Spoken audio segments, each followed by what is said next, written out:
तर हा आहे आपला मिरचीचा प्लॉट. तुम्ही बघू शकता थोडा डॅमेज झालेला आहे, पिवळापणा आलेला आहे आणि थोडीशी झाडांचे पाणी पण खाली आलेली. तर याला रिकवर करण्यासाठी आता आपण ट्रीटमेंट करणार आहोत.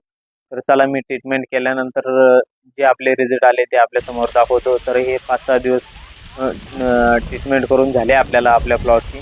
तर आता बघू शकता आपण ड्रिचिंग आणि एक स्प्रे घेतल्यानंतर प्लॉटची कंडिशन कशी झाली, एकदम खतरनाक झाली. न्यू क्वालिटी आली पूर्ण. फुलं पण बघा किती भारी आले आणि प्लॉट म्हणजे एकदम प्लॉट हिरवागार झालेला आहे. कुठल्याही प्रकारचा व्हायरस नाही, काही नाही. तर हा प्लॉट आपला 10 मेचा आहे, 10 आणि 11 मेचा. तर या प्लॉटचे आतापर्यंत आपण 4 तोडे काढणं झालेले आहे. 5व्या तोड्याच्या कंडिशनमध्ये आता तोडणं चालू करायचं आहे. हा आपला 5वा तोडा. तर तुम्ही बघू शकता किती एकदम खतरनाक क्वालिटी आहे. तर चला मी तुम्हाला पुढील मालाची साईज पण दाखवतो आणि क्वालिटी पण दाखवतो, कशा प्रकारे आपल्या प्लॉटमधील मालाची साईज आहे. एकदम खतरनाक आहे मालाची साईज. तुम्ही बघू शकता फुल साईजमध्ये माल आहे अजून पण. बघा एकदम टोकदार माल आहे, शॉर्ट माल नाही, काही नाही, गंटरू नाही.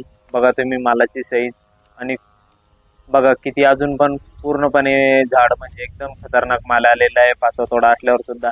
तर अशा ट्रीटमेंटसाठी आम्ही स्वतःचा अनुभव आणि स्वतःच्या याच्यावरती अशी ट्रीटमेंट करत असतो.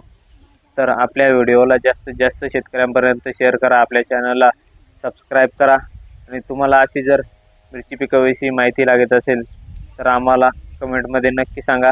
आम्ही आपल्या शेतकऱ्यांसाठी हेल्प अवश्य करू.